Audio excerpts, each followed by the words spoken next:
بسم الله الرحمن الرحيم.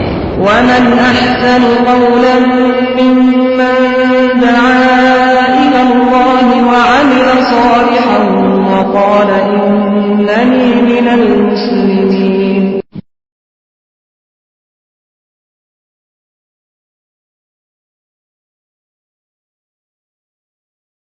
الصلاة والسلام على رسول الله.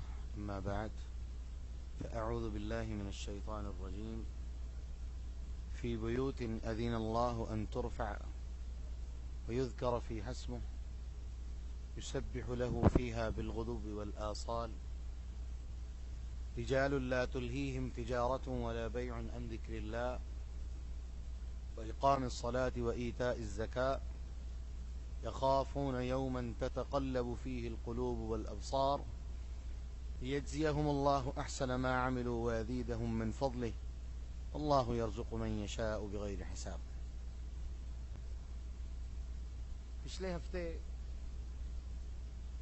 ہماری وہ آیت مکمل ہوئی جس میں اللہ سبحانہ و تعالی نے اللہ نور السماوات والارض اپنے نور کے بارے میں بات کی، اور پھر بندوں کے ساتھ مومنوں کے دل کو جو تشبیہ دی اس کے بارے میں ہم نے ساری بات کی. اب اگلی بات کہ جو مومن کا دل جس کی تشبیہ اللہ سبحانہ و تعالی نے ایک بڑی خوبصورت قندیل سے دی، بڑی خوبصورت لالٹین سے، بڑی خوبصورت چراغ سے دی، اب وہ کہاں ہونی چاہیے، وہ کہاں ہیں؟ ان قندیلوں کے لیے جو محلات بنائے گئے ہیں، ان قندیلوں کے لٹکنے یا رہنے کی جو جگہ بنائی گئی ہیں وہ کون سی؟ جیسا کہ قندیل کے لیے ضروری ہے کہ اس کو کہیں لٹکایا جائے یا رکھا جائے، تو اس آیہ مبارکہ میں اللہ نے ذکر کیا وہ طاقچے میں ہے، اور اس طاقچے کی تفسیر اللہ سبحانہ و تعالی اس آیت میں بیان فرما رہے ہیں کہ وہ قندیلیں، وہ خوبصورت چراغ جو ہیں وہ کہاں پہ ہیں؟ فی بیوت، ایسے گھروں میں ہیں جن گھروں کے بارے میں اللہ سبحانہ و تعالی نے حکم دیا ہے ان ترفع ویذکر فیہا اسمہ، جن گھروں میں اللہ کے نام کو بلند کیا جائے اور اس کے نام کا ذکر کیا جائے، یعنی یہ مسجد ہے. اس آیہ مبارکہ سے یہ بات واضح ہو گئی کہ مومن کا ٹھکانہ مسجد ہے، اور رسول اللہ صلی اللہ علیہ وسلم نے واضح فرما دیا احب الاماکن الی اللہ سبحانہ و تعالی مساجد واسوأها عند اللہ سبحانہ و تعالی الاسواق کما جاء فی الحدیث عند ابی داود وغیرہ. سب سے بہترین جگہ جو اللہ سبحانہ و تعالی کے ہاں ہیں وہ مسجدیں ہیں، اور بدترین جگہ وہ بازار ہے. لیکن آج مومنیت کا دعویٰ بھی ہے، مسلمان کہلوانے کا اعلان بھی ہے، مسلمان کہلواتے بھی ہیں، لیکن مسجد سے کوئی تعلق نہیں. آپ نے ابھی حدیث سنی، شیخ نے بڑی خوبصورت بات کہی کہ وہ شخص جو 60 سال تک نماز پڑھتا رہا ہے لیکن رکوع اور سجدے مکمل نہیں کیے، کبھی سجدہ پورا نہیں کیا، کبھی رکوع پورا نہیں کیا، قیامت کے دن اس کے نامہ اعمال میں ایک نماز بھی نہیں ہوگی. 60 سال. اس شخص کے بارے میں کیا خیال ہے جس نے سرے سے ہی نماز نہیں پڑھی؟ اگلی حدیث بھی انہوں نے بیان کی کہ اللہ کے رسول صلی اللہ علیہ وسلم نے فرمایا ایک شخص کو نماز پڑھتے دیکھا جو رکوع کرتے ہوئے ٹھونگے مارنے والی نماز پڑھ رہا تھا. یوں رکوع سے اٹھا، کمر بھی سیدھی نہیں کی، فٹافٹ سجدے میں، سجدے میں گیا، کمر سیدھی نہیں کی، فوراً اگلا سجدہ کر دیا، جیسے ہمارے معاشرے میں بہت سارے لوگ کرتے ہیں. اللہ کے رسول نے فرمایا اگر یہ شخص مر گیا مات علی غیر ملت محمد صلی اللہ علیہ وسلم، یہ ملت محمد پہ نہیں مرے گا. اب ذرا اندازہ کیجئے اس شخص کے بارے میں تصور کیجئے جو سرے سے ہی نماز نہیں پڑھتا. فویل للمصلین، تباہی ہے ان مسلیوں کے لیے، ان نماز پڑھنے والوں کے لیے جو اپنی نمازوں کا حق ادا نہیں کرتے. جو سرے سے ہی نماز نہیں پڑھتا اس کا کیا حال ہوگا؟ اور ہے کیا؟ مسلمان ہے جی، مسلمانوں کے گھر میں پیدا ہوئے ہیں. میرے بھائی تو غلطی پہ ہے، میرے بھائی تو غلطی پہ ہے، کیونکہ مسلمان کا دل اللہ سبحانہ و تعالی کی یاد سے منور ہوتا ہے، اور اس یاد کو اللہ سبحانہ و تعالی نے اس چراغ سے تشبیہ دی ہے جو روشن ہو کے خود تو جلتا ہے لیکن معاشرے کو روشن کر دیتا ہے. تو مومن وہ ہے جو ماحول سے متاثر نہ ہو بلکہ ماحول کو متاثر کرے، وہ مومن ہے۔ اور رب العالمین نے اس کا ٹھکانہ بیان کیا، فی بیوت اذن اللہ ان ترفع، وہ قندیلیں، وہ چراغ، ان کے ٹھہرنے کی جگہ یہ مساجد ہے، اور یہ وہ جگہ ہے جہاں پر اللہ سبحانہ و تعالی نے حکم دیا کہ اللہ کے نام کو بلند کرو، اللہ کے نام کا ذکر کرو، اللہ کی یاد میں مصروف رہو، اللہ کی عبادت میں مصروف رہو۔ دوسری جگہ اللہ سبحانہ و تعالی سورہ جن میں فرماتے ہیں، یہ مسجد ہے، ان المساجد للہ فلا تدعوا مع اللہ احدا۔ مسجد درسگاہ ہے، کس چیز کا درس؟ کہ یہ مسجدیں اللہ کے گھر ہیں، فلا تدعوا مع اللہ احدا، اللہ کے ساتھ کسی کو شریک نہیں بنانا۔ پہلا درس جو توحید کی شکل میں ہمیں ملا وہ مسجد سے ملے گا، توحید کی مضبوطی ہمیں ملے گی وہ نماز سے ملے گی، اور اس نماز میں وہی بات جو قرآن نے کہی، اس پچھلی آیت نے کہی، ہمارے سامنے واضح کی، مومن کا جو وہ چراغ ہے وہ جلتا ہے تو اس کو جلانے کے لیے جو تیل استعمال ہوتا ہے وہ اللہ کی کتاب ہے، محمد الرسول اللہ صلی اللہ علیہ وسلم کا فرمان ہے، جس کی تشبیہ قرآن مجید نے کس چیز سے دی؟ ایک بہترین قسم کے زیتون کے تیل سے، فرمایا لا شرقیت ولا غربیہ، جو عین صحرا میں واقع ہے اور خوب اچھی طرح اس کے اوپر دھوپ پڑتی ہے، جب اس کا تیل نکالا جاتا ہے تو ایک بہترین اور شفاف اور بالکل پیور تیل ہوتا ہے، فرمایا اتنا پیور کہ ممکن ہے وہ بغیر آگ کے ہی آگ پکڑ لے۔ تو یہ مسجدیں، یہ اللہ سبحانہ و تعالی کے گھر، یہ اللہ کی یاد کے لیے بنائے گئے ہیں۔ اور یہاں پر دو تین چیزیں میں ضرور بیان کرنا چاہوں گا۔ نمبر ایک، اس آیہ مبارکہ میں اللہ نے جو مسجد کا مقصد بیان کیا وہ ذکر بیان کیا کہ اللہ کے نام کو بلند کیا جائے۔ مفسرین اور عبداللہ ابن عباس وغیرہ اس کی تفسیر یہ بھی کرتے تھے کہ اللہ کے ذکر کو بلند کرنے کا مطلب یہ ہے کہ اللہ کے رسول کی حدیث کو بھی ساتھ ملا لیا جائے، اور وہ کیا ہے کہ امر النبی صلی اللہ علیہ وسلم ببناء المساجد فی الدور، اللہ کے رسول صلی اللہ علیہ وسلم نے صحابہ کو حکم دیا محلوں میں مسجدیں بناؤ، گلی گلی مسجد بناؤ، وان تنظف وان تطیب، کہ مسجدوں کو اچھی طرح صاف ستھرا رکھو اور انہیں خوبصورت رکھو۔ کس طرح سے؟ خوشبو لگا کے۔ اور منع کیا اللہ کے رسول صلی اللہ علیہ وسلم نے کہ مسجدوں میں وہ کام مت کرنا جو یہود و نصارہ کرتے تھے۔ وہ کیا کرتے تھے؟ خوبصورت قسم کے، مزین قسم کے پتھر اور نقش و نگار مسجدوں میں بنایا کرتے تھے۔ اللہ کے رسول صلی اللہ علیہ وسلم نے اس سے منع کر دیا۔ لیکن افسوس، ہم نے ہندوستان پاکستان میں اکثر دیکھا ہے، کئی قبوریوں کی مسجدوں میں ہمیں یہ چیز ملتی ہے، وہ شیشے کے نقش و نگار، پتھروں سے نقش و نگار، عجیب و غریب طرح کے۔ اور یہ وہ چیز ہے جس کے بارے میں اللہ کے رسول صلی اللہ علیہ وسلم نے سیدہ عائشہ رضی اللہ عنہا کو کہا تھا کہ جب آپ ان کے حجرے میں نماز پڑھ رہے تھے تو آپ کے سامنے ایک پردہ، ایک ستارہ لٹکا ہوا تھا جس کے اوپر خوبصورت ڈیزائن بنے ہوئے۔ اللہ کے رسول صلی اللہ علیہ وسلم نماز کی حالت میں اس کو دیکھ لیا، نماز کے اندر خلل واقع ہو گیا، سلام پھیرتے ہی کیا کہا؟ امیتی عنکی کرامک، امیتی عنا کرامک ھذا، اس پردے کو دور کرو، کیوں؟ آج اس نے مجھے میری نماز میں غافل کر دیا۔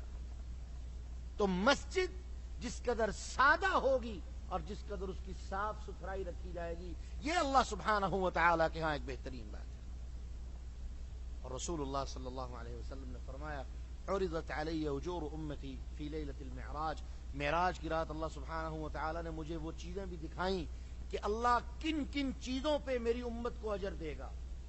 تو فرمایا وہ تنکا بھی اجر کے طور پہ لکھا گیا تھا جو کسی نے مسجد سے اٹھا کے باہر پھینک دیا، ایک تنکا، اتنا بڑا اجر ہے مسجد کی صفائی کا۔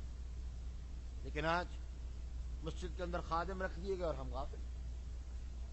یہ مسجد سے محبت کی نشانی ہے، مسجد سے ایک پیار کی نشانی ہے۔ اور مومن کا دل، اللہ کے رسول صلی اللہ علیہ وسلم نے فرمایا 7 بندوں کو اللہ اپنے قیامت کے دن اپنے سائے میں جگہ دے گا، اور ان 7 میں سے ایک شخص وہ رجل قلبه معلق فی المساجد وفی روایت اخری فی المسجد، وہ شخص جن کا دل مسجد کے ساتھ اٹکا رہتا ہے۔ کیا مطلب؟ مسجد کے ساتھ محبت اس قدر زیادہ ہے کہ ہر وقت ہمہ وقت اور اپنا کثرت کے ساتھ وقت وہ مسجد میں گزارتا تھا۔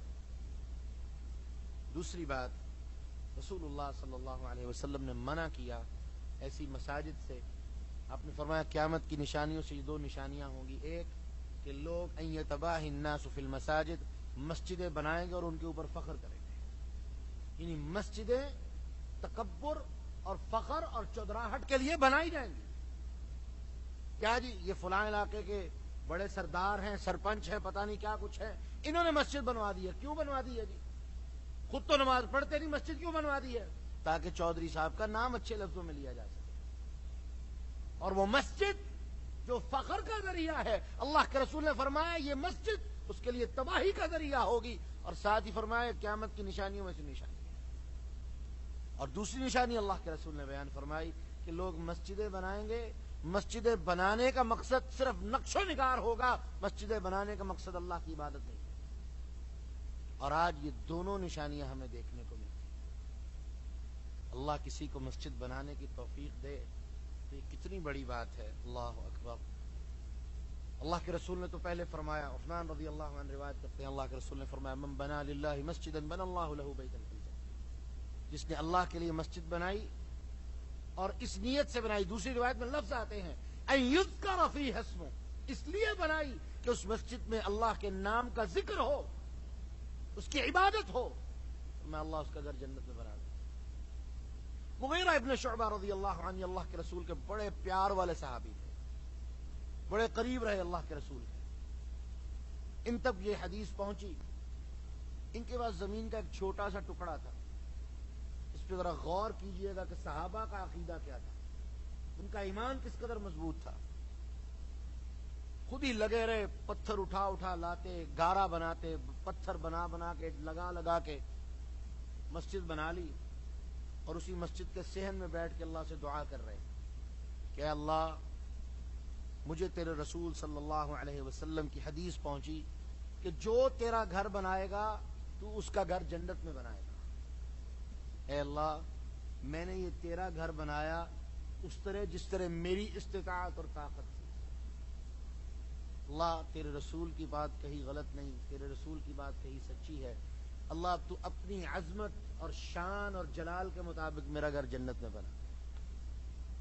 یہ تھے صحابہ، اللہ کے رسول کی حدیث سنی اور اس یقین سے سنی کہ جو اللہ کے رسول نے کہا ہے وہ غلط نہیں ہو سکتا۔ اس لیے مساجد سے محبت ہمارے ایمان کا ایک حصہ ہے، اور مسجدوں کو آباد کرنا ہمارے ایمان کا ایک حصہ ہے۔ اللہ سبحانہ و تعالی نے قرآن مجید میں سورہ اعراف میں یہ بات فرمائی تو مومنوں کی نشانی ہے کیا؟ انما یعمر مساجد اللہ، یہ اللہ کی مسجدوں کو آباد کرنے والے ہوتے ہیں۔ اور کون؟ من یؤمن باللہ والیوم الآخر، جو اللہ پر اور آخرت کے دن پر یقین رکھنے والا ہے۔ یعنی مسجدوں کی آباد کاری کرنے والے دل ہی وہ ہیں جو منور ہیں، جو نور ایمان سے بھرے ہوئے ہیں۔ کسی مشرک اور بدعتی کا دل کبھی اس کام میں استعمال نہیں۔ اللہ کا وعدہ ہے، کلیئر وعدہ ہے۔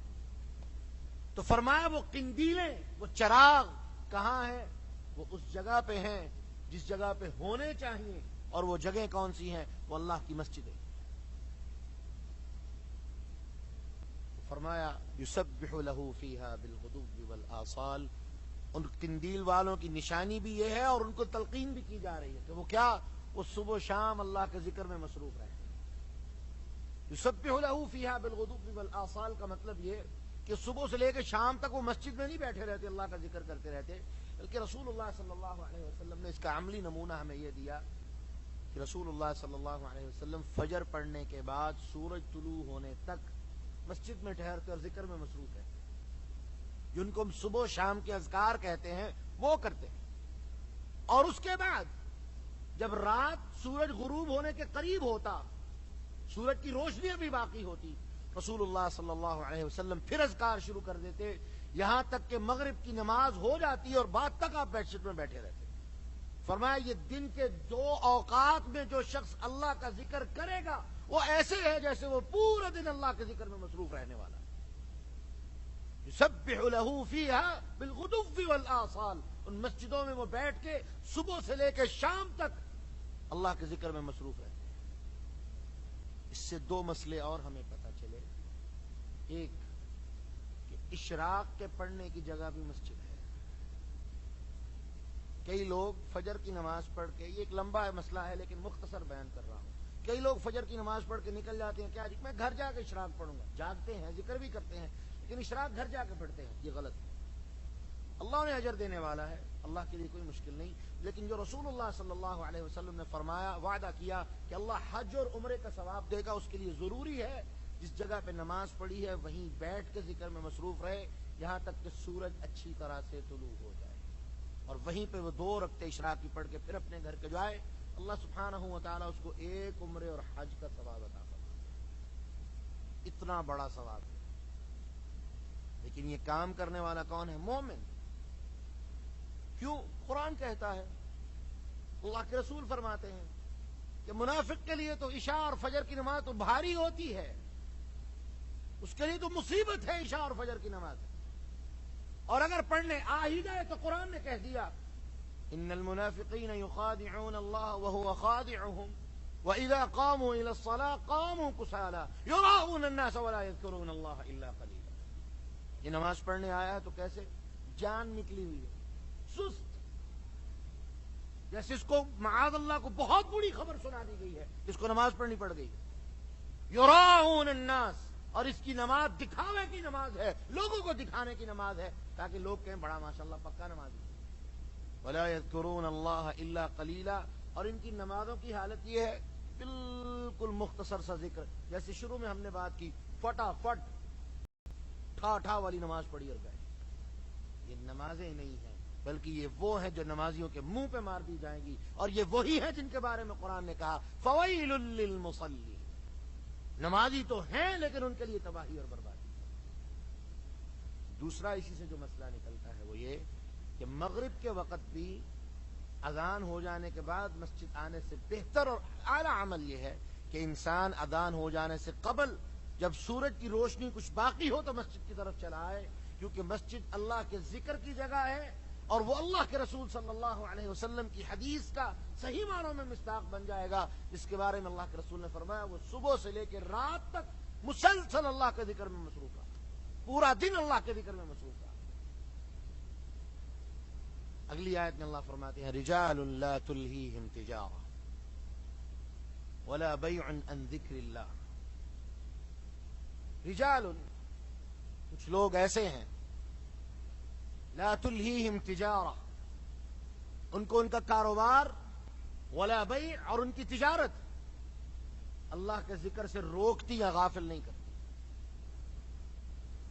وإقام الصلاة وإيتاء الزکاة، نہ ہی ان کا کاروبار اور ان کی تجارت نماز قائم کرنے کے راستے میں اور زکات ادا کرنے کے راستے میں ان کے درمیان حائل ہوتی، بلکہ مومن کی نشانی ہے، مومن کی نشانی ہے جیسے ہی وہ اللہ اکبر کی ندا سنتا ہے سب کچھ چھوڑ کے وہ اللہ کے پیغام کی طرف دوڑتا آتا ہے. اور قرآن نے کہا یا ایھا الذین آمنوا، اے ایمان کا دعویٰ کرنے والو، لا تلہکم اموالکم ولا اولادکم عن ذکر اللہ، تمہاری مال اور تمہاری اولادیں کہیں تمہیں اللہ کے ذکر سے غافل نہ کر دیں. اور کس قدر غافل کر دیں؟ تلہکم، کہ تم تباہ اور برباد ہو جائے. سبحان اللہ. آج قرآن جس چیز سے ہمیں تنبیہ کر رہا ہے آج ہم اسی میں مبتلا ہیں. کاروبار کو نماز پہ ترجیح، کاروبار سے پیسہ نکال کے زکات دینا، جان چلی جاتی ہے. کیوں؟ ہمارا ایمان مکمل ہے.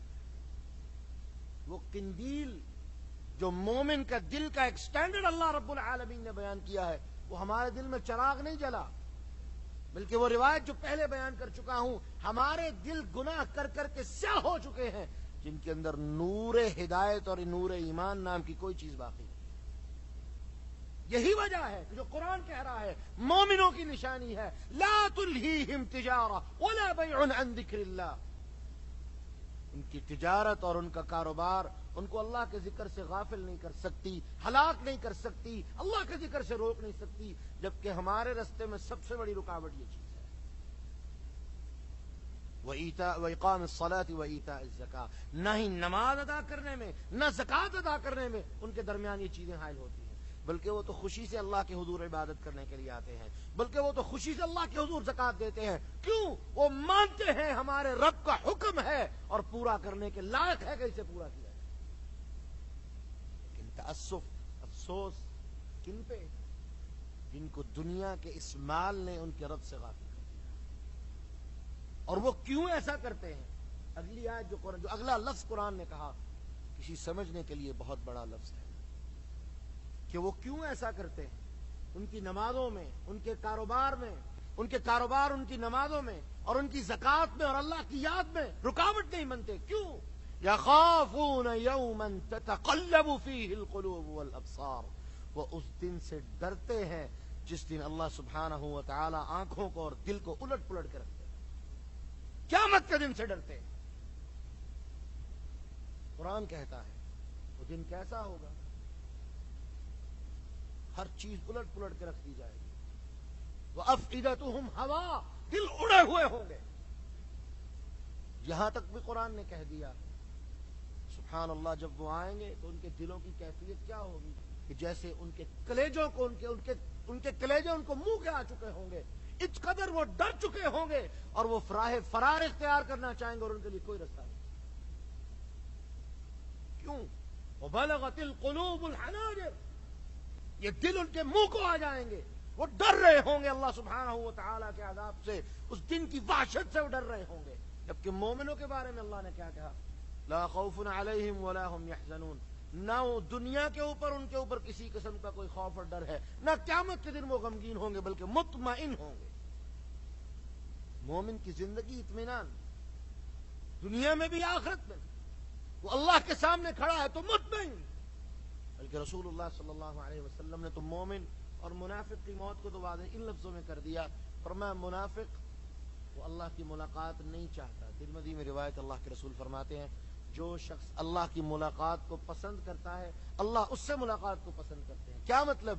جو یہ کہے اللہ میں تیار ہوں، میرے مالک تو جب مجھے بلائے میں تیری ملاقات کے لیے تیار ہوں۔ کون ہے اسے اللہ یہ سعادت دے دے؟ جو یہ کہہ دے کہ میرے مالک تو میرا خالق اور مالک ہے اور تو جب مجھے بلائے میرے مالک میں تیری ملاقات کے لیے تیار ہوں، تیرے پاس آنے کے لیے تیار ہوں۔ کون ہے؟ یہ ایک مومن کی موت ہے۔ اور اللہ کے رسول صلی اللہ علیہ وسلم نے اسی حدیث کے دوسرے ٹکڑے میں منافق اور کافر کی موت کی بات واضح کر دی۔ وہ اللہ کی ملاقات کے لیے تیار نہیں، اللہ کی ملاقات کو پسند نہیں کرتا، اللہ بھی اس سے ملنے کو پسند نہیں کرتے۔ کیا مطلب؟ جو مومن ہے وہ اللہ کے سامنے کھڑا ہوگا تو اللہ اس پہ اپنی رحمتوں کی، اپنے فضل اور کرم کی بارش کرتے ہوئے اس کو بغیر حساب کے جنت میں داخلہ عطا فرمائیں گے، یا اس کے حساب میں نرمی فرما دیں گے، اس سے عفو درگزر فرمائیں گے۔ جو محبت کا سلوک اللہ چاہیں گے اس کے ساتھ کریں گے۔ جبکہ کافر کے ساتھ کیا ہوگا؟ بدترین وہ ہوگا جس کے بارے میں کہا جائے گا میں اس کی شکل بھی نہیں دیکھنا چاہتا، میں اس کی طرف دیکھنا بھی نہیں چاہتا، اٹھاؤ اور اس کو جہنم میں پھینک۔ کون لوگ ہیں جو کامیاب ہیں؟ وہ کون ہیں؟ یخافون یوما تتقلب فیہ القلوب والابصار، جو اللہ کے ڈر سے ڈرتے ہیں، جو قیامت کے دن سے ڈرتے ہیں، وہ جانتے ہیں ہم نے اپنے رب کے سامنے کھڑا ہونا ہے۔ اور اللہ کے رسول دعا کیا کرتے تھے جیسا کہ صحیح مسلم میں روایت ہے، اللہم حاسبنی حسابا یسیرا، اللہ میرے حساب کو آسان کر دینا۔ اما جی عائشہ رضی اللہ عنہا ایک دن پوچھ بیٹھی، کہتی اللہ کے رسول حساب تو حساب ہوتا ہے، آسان یا مشکل کیا؟ آپ بھی اللہ سے دعا کرتے اللہ میرے حساب کو آسان کر دینا، اس کا کیا مطلب؟ کہا عائشہ من نوقش فی حسابہ یوم القیامہ فقد ہلک، جس کے حساب کتاب کے بارے میں تفتیش شروع کر دی گئی، سوال جواب شروع کر دیا گیا، اللہ نے یہ پوچھ لیا یہ کام کیوں کیا تھا، مارا گیا۔ کامیابی کس بات میں ہے؟ اللہ وہ رجسٹر دیکھے کہے ٹھیک ہے جاؤ۔ کس کے لیے ہوگا؟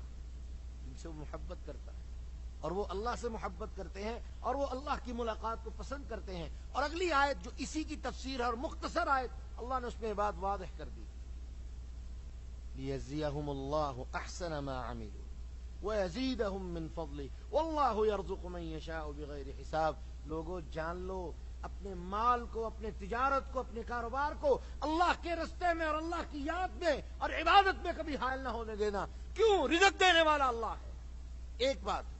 دوسری بات، جب تک تم اللہ سے ڈرتے رہو گے اور اللہ کی عبادت میں خود کو مصروف رکھو گے تاکہ تم قیامت کے دن کی وحشت سے بچ جاؤ، اور اس کے ساتھ ساتھ لیجزیہم اللہ احسن ما عملوا ویزیدہم من فضلہ، ان کی یہ بھی امید ہے، ان کو یہ بھی طمع ہے، یہ بھی لالچ ہے. وہ کیا؟